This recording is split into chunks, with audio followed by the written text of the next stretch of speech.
এটি একটি ইল মাছের ফ্যাক্টরি, যেখানে ইল মাছ চাষ করা হয়। শুধু চাষ বললেই হবে না, এই ফ্যাক্টরি থেকে মাছ উৎপাদন করার পর কিভাবে মানুষের খাবারে পরিণত করে এই মাছগুলোকে, আজকে সেটাই আপনাদেরকে দেখাতে যাচ্ছি। তো চলুন কথা না বাড়িয়ে আপনাদেরকে দেখাই কিভাবে এত সুস্বাদু খাবার তারা তৈরি করে। এখানে মেশিনের সাহায্যে ইল মাছের খাবারগুলো প্রস্তুত করা হয়। সবগুলো করা হয় স্বয়ংক্রিয় মেশিনের সাহায্যে। এখানে মেশিনের মধ্যে খাবারগুলো দিয়ে দেওয়া হয়, তারপরে অটোমেটিকলি এটি একটি পেস্ট আকারে তৈরি হয়। সেই পেস্টগুলিকে তারা একত্রিত করে বক্সের মধ্যে রেখে তারপরে তারা তাদের সেই মাছ উৎপাদন ফ্যাক্টরিতে গাড়িতে করে নিয়ে যাওয়া হয়। তারপরে সেখানে নিয়ে যাওয়ার পরে এগুলোকে খন্ডা আকারে, মাছের যে প্রতিটি ঘের আছে বা আলাদা আলাদা পার্ট আছে, সেই পার্টের মধ্যে সাজিয়ে গাড়িতে করে তাদের সেই মাছ উৎপাদন ফ্যাক্টরি বা খামারে নিয়ে যাওয়া হয়। তারপরে সেই ফ্যাক্টরিতে স্বয়ংক্রিয় পদ্ধতিতে চাষ করা সেই ইল মাছের এই যে ঝুড়ির মধ্যে সেই খাবারগুলোকে মানে টুকরো আকারে পরিবেশন করা হয়। এই ঝুড়িতে দেওয়া হয় এজন্য যে খাবারগুলো যাতে পানির নিচে একদম চলে না যায়। উপরে থাকলে ইল মাছগুলো খুব সহজেই স্বাচ্ছন্দ্যবোধে খেতে পারে। আর এই খাদ্যগুলোতে এতটাই পুষ্টিগুণ সমৃদ্ধ থাকে যে মাছ খুব দ্রুত এই খাবারগুলো খাওয়ার পর বেড়ে ওঠে। যে দেখুন, এখানে বেশ কিছুদিন বয়সের কিছু মাছকে, ইল মাছকে খাবার দেওয়া হচ্ছে। এই খাবারের পরিমাণ একটা সময় পর বাড়তে থাকে। এগুলো হচ্ছে খাবারের, জাপানে এই ইল মাছগুলো খুব জনপ্রিয় একটি খাবার, তাই এই মাছগুলো তারা বাণিজ্যিকভাবে চাষ করে থাকে। এইগুলো হচ্ছে ইল মাছ বড় হওয়ার পর এখানে তুলে রাখার পাত্র, পানি থেকে তুলে তারপরে এখানে মাছের মধ্যে থাকা আঠালো পদার্থটা দূর করার জন্য স্বয়ংক্রিয় মেশিনে ঢালা হয়। তারপর ওইখান থেকে সবগুলো মাছ একসাথে পরিষ্কার করার জন্য দীর্ঘক্ষণ যাবৎ পানি দেওয়া হয়।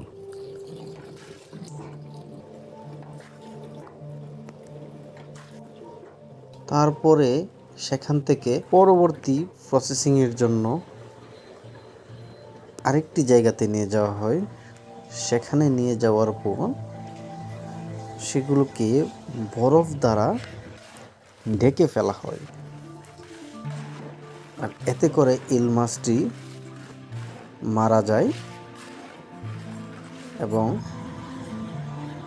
আবারও সেই ইল মাছের শরীর থেকে আঠালো পদার্থগুলো স্বয়ংক্রিয় মেশিনে ঘোরার মাধ্যমে দূর হয়ে যায়।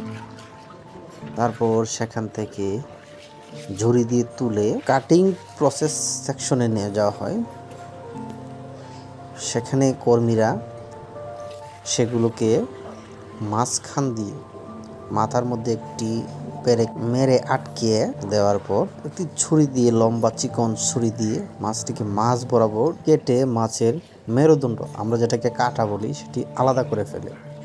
তারপর মাছটি একদম মাংসাশী হয়ে যায়, এখানে কোনো কাটার কোনো অস্তিত্বই থাকে না। তারপর এটিকে আবারও মাছের ভিতরে থাকা উচ্ছিষ্টাংশকে আবারও ছোটো চাকুর মাধ্যমে সেটিকে পরিপূর্ণভাবে পরিষ্কার করার জন্য প্রস্তুত করা হয়। তারপর সেখানে সবগুলো পরিষ্কার করার জন্য একটি ঘূর্ণায়ন ড্রামের মধ্যে প্রসেস করা হয়, অনেকক্ষণ যাবৎ ঘোরানো হয়। তারপর ঘোরানোর পরে সেগুলোকে আবারও স্বয়ংক্রিয় মেশিনের মাধ্যমে আরেকটি অবস্থানে নিয়ে যাওয়া হয়, যেখান থেকে মাছটিকে একটু শুকনো করার জন্য, ভিজা মাছটিকে একটু শুকনো করার জন্য আরেকটি প্রসেসের মাধ্যমে একটি পাত্রের মধ্যে দেওয়া হয়, যেখানে কিছু তাপমাত্রা দেওয়া হয় একটু শুকানোর জন্য। কয়লার দিয়ে শুকানো হচ্ছে, যেটাকে বলে কয়লার হিট দিয়ে শুকানো হয়। তবে এই হিটটা বেশি কিছু নয়, এতে মাছটা একটু মচমচে হয় এই শুকানোর মাধ্যমে এবং কিছুটা ফুলে যায়। মাছটি দেখতে বেশ বড় লাগে।